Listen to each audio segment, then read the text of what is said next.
Hello and welcome to the big picture. The much talked about and anticipated list of 98 of the 100 smart cities are out. The Urban Development Minister Venkaiah Naidu announced the list yesterday. Out of the 98 cities, Uttar Pradesh has bagged 13, Tamil Nadu 12, Maharashtra 10, Madhya Pradesh 7, and Gujarat and Maharashtra 6 each, among others.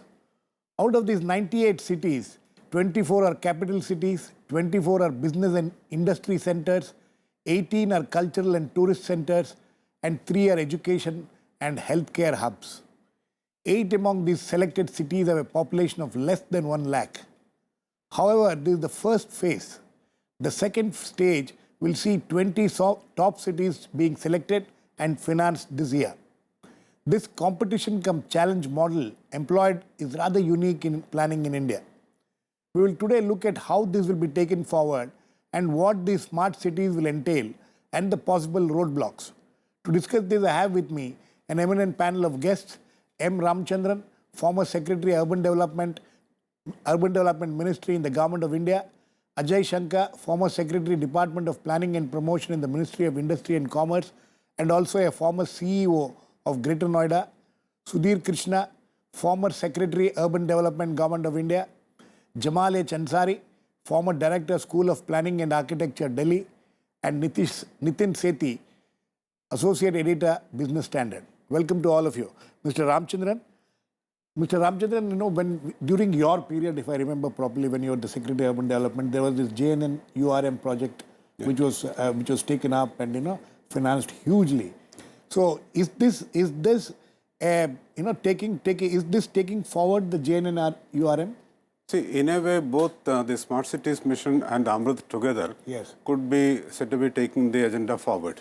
Of the JNN URM? Of the JNN URM, or basically the urban rejuvenation work in a slightly different form. And that's the comparison people keep making. If you are specifically talking about the Smart Cities Mission, what is critical in this is there is not too much of a fund flow from the Government of India. So but they're talking of 48,000 crores. That's right. This is 100 crore per city per year from Government of India means 500 crores from Government of India over a 5-year period. To a city. To a city, with the balance 500 coming from the state. So it's 1,000 crore per city. Now the question is, how much more can the city generate for the activities? Because many people say 500 crores or 1,000 crores is not much for a city, which has to become smart, which means invest in infrastructure also and opt for the technology options also. Right. So the challenge really would be, how will the cities find the huge amount which is required beyond this seed money, if one could put it like that. And that's where probably the question of smartness would really come in. Okay, but the basic thing, now that this list is out, the strategy employed to create this list, that the state governments were asked to come out with their... Right. How do you look at this entire strategy of... in one sense, I would say it's good that it has been left to the states. I mean, no state can now complain that it has been superimposed from above. Right. So the center has left the state, the choice to the states to come up with which are the cities which they would like to figure in this category. Number two, there was a certain criteria laid down. It's not that any city can be nominated. Exactly. And it was not according to the whims and fancies of the government. Absolutely. So if some good work was done during the 7 years or 9 years of the urban renewal mission, if some reforms were undertaken, some revenue generating measures were introduced, I think those cities would stand out better to be part of this process. And I think the first phase shows that that is what has really happened.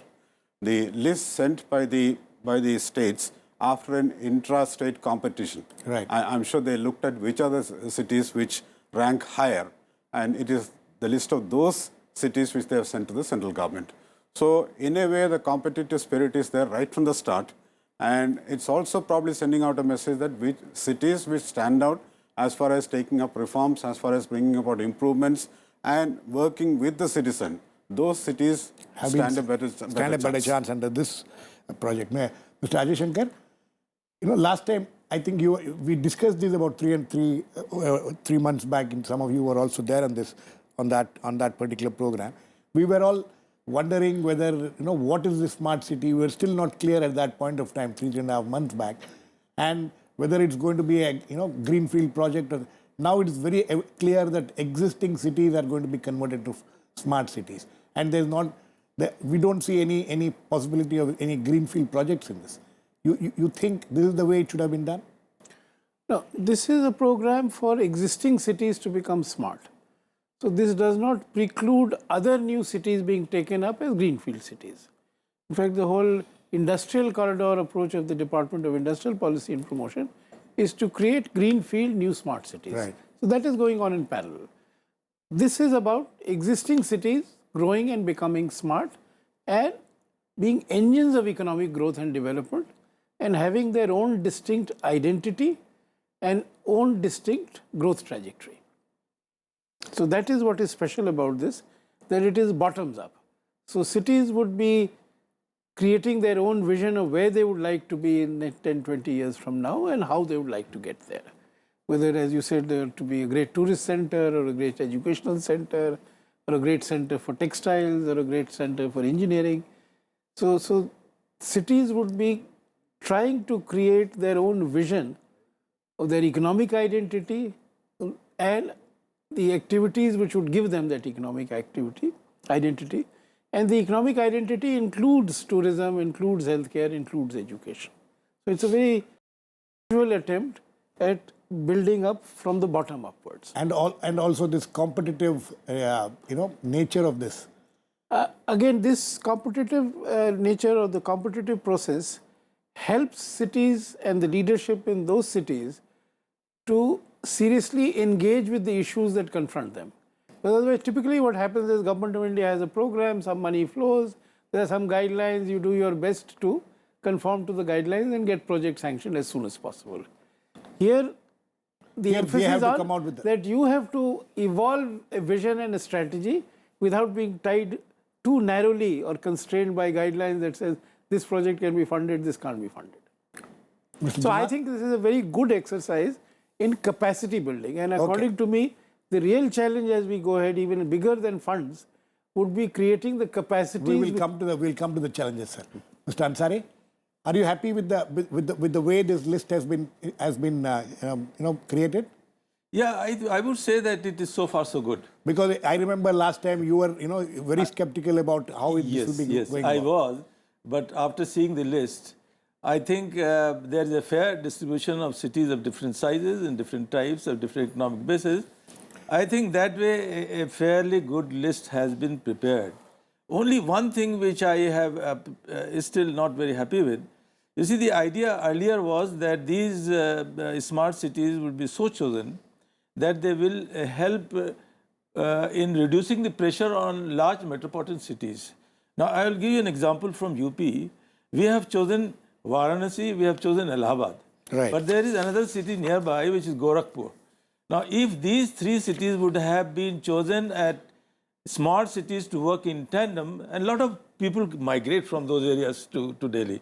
So if they would have chosen like that to work in tandem, then they would that area would have then perhaps the entire eastern UP belt you're talking about. Yes, that is one dimension. The other thing was, as you were saying, that we have now, it has now become very clear that we are not going to build new cities. But that does not mean that we are not going to build new cities. The other day I saw... At least under this program, there is no new cities. But there is a new capital city of Andhra Pradesh, which is also a smart city. And for that, the plan has already been prepared and Singapore government has already submitted a plan. But that doesn't come under this. There are only three cities from Andhra Pradesh, but that doesn't come under this. But under this, there are four components. One is what they call as retrofitting.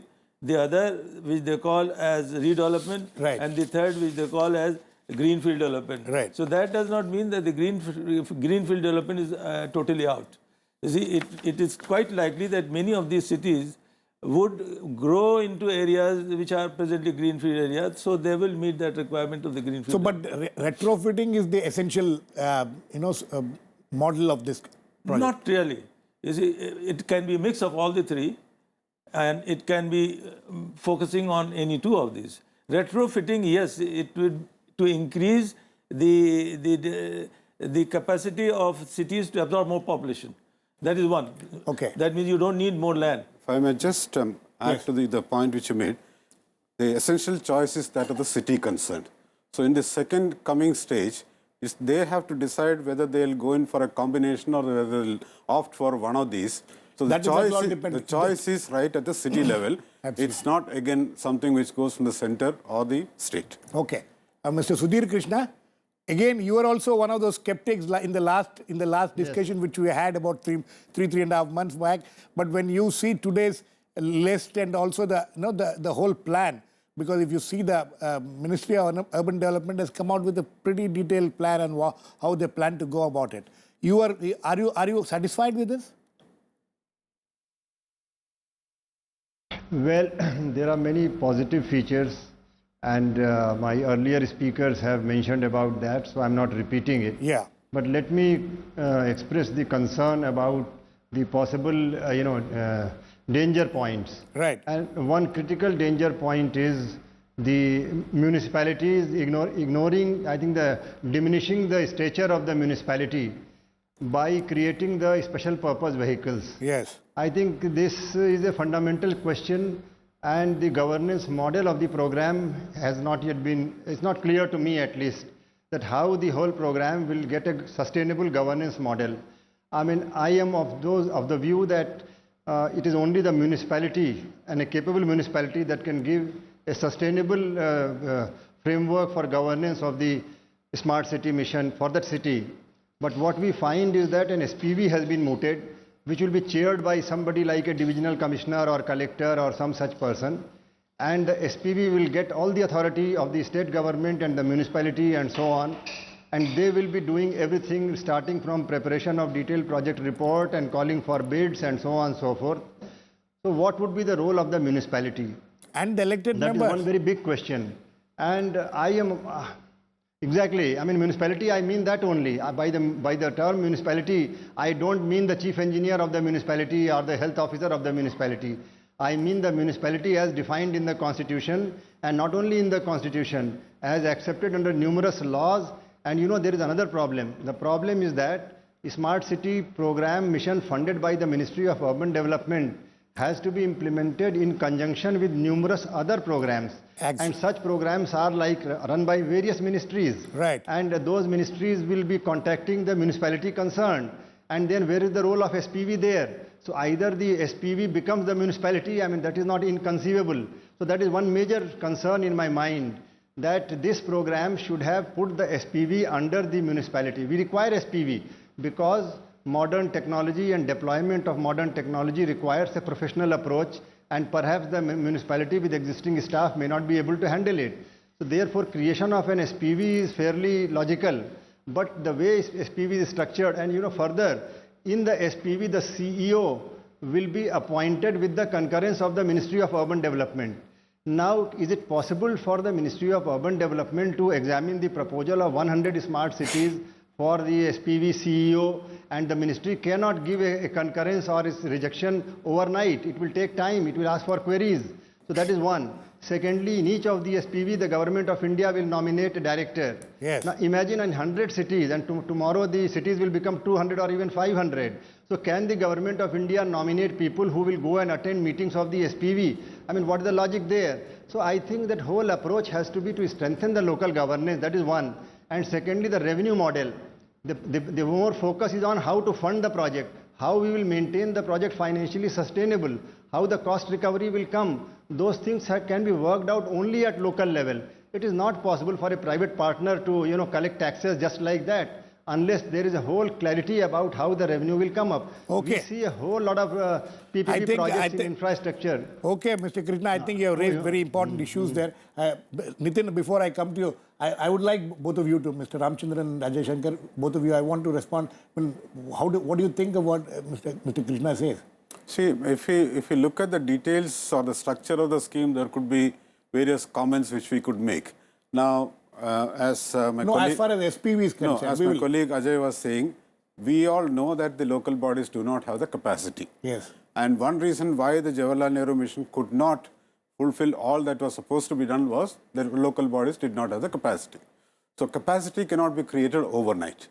In the absence of capacity, and when there is a program running to create capacity, then implementation mechanism has to be there. So the SPV model is Probably Government of India in its wisdom thinks that's the best way of getting things done in today's scheme of things, with the commissioner heading it, and commissioner is a functionary of the local body.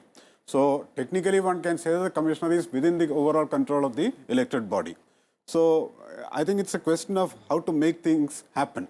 So in that scheme of things, probably the government thought that it's not correct to hand it over just to the council. Corporation. I would, yes, and I would still think decisions taken by the SPV would be based on the overall view of the council.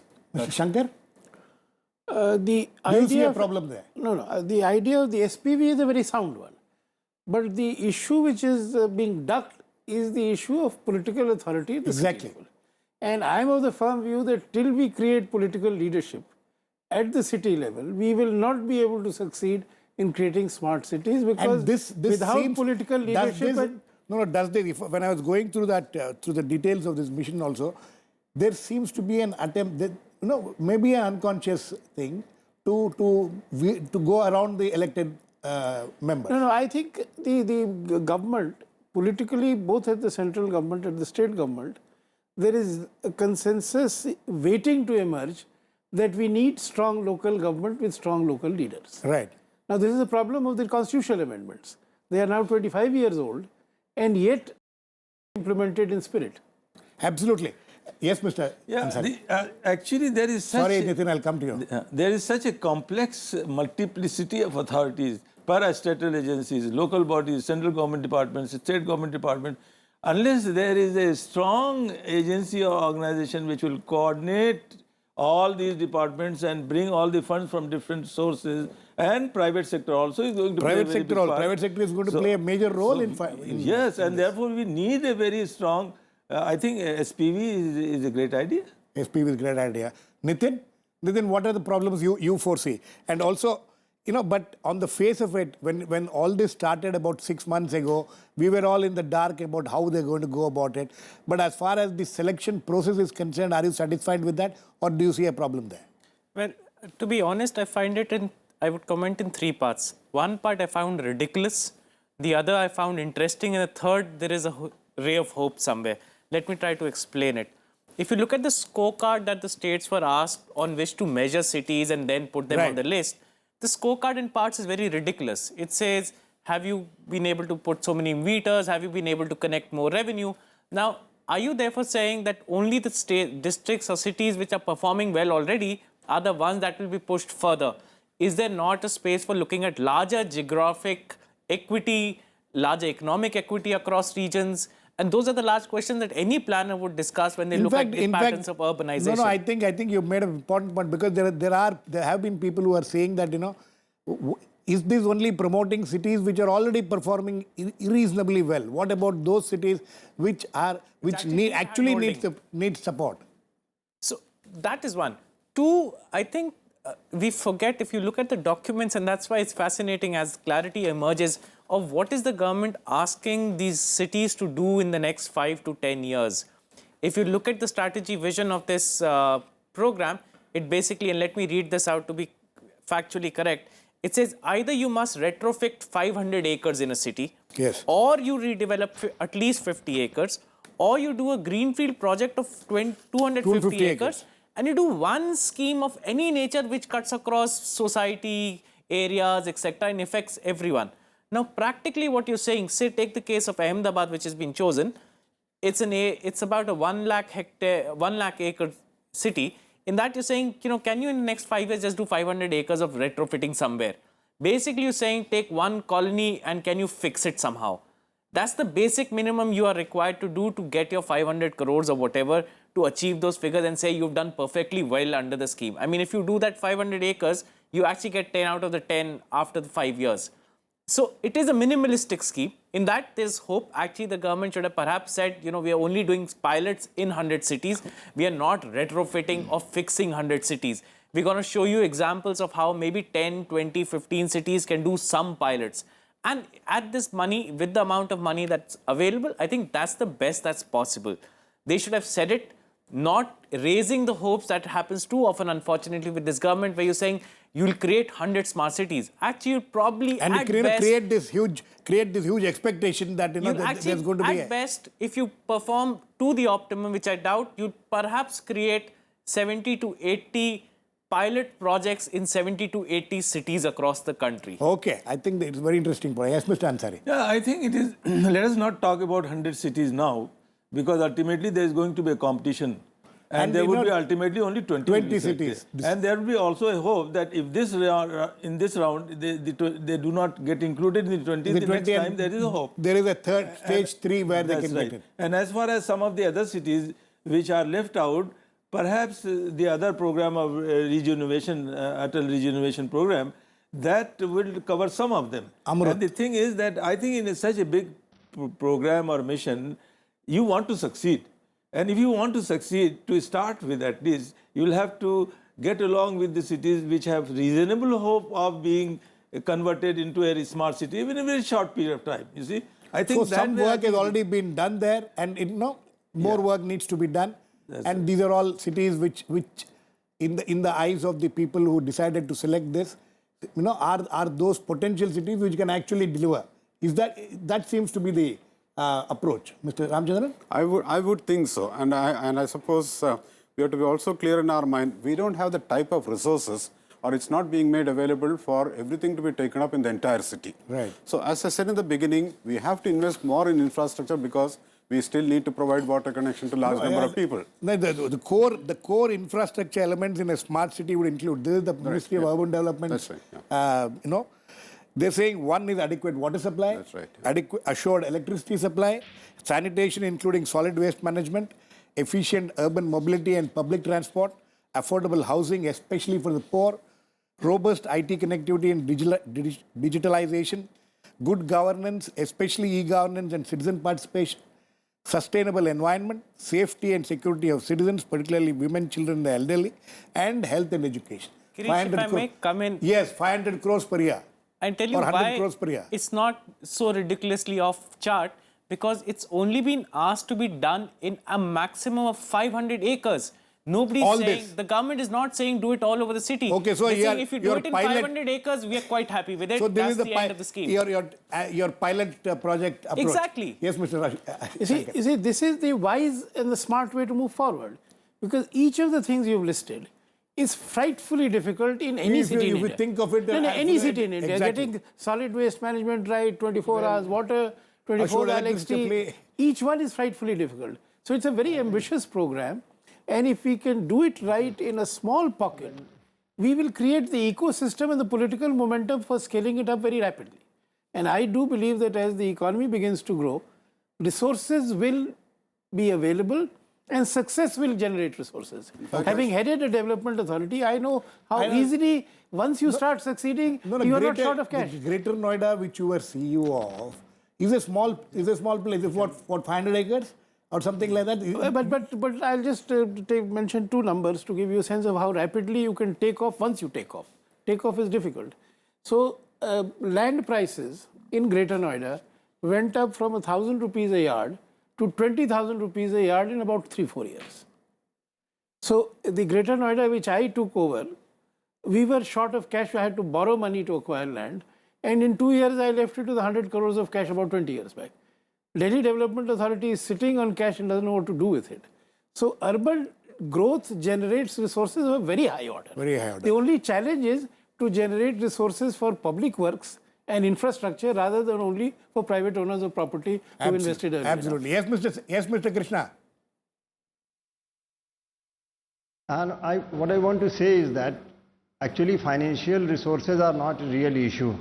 And we have got examples that urbanization creates wealth, and therefore it is possible to mop up part of the wealth by way of user charges or development charges to fund the projects. Yes, so that's what that it financial resources framework is available.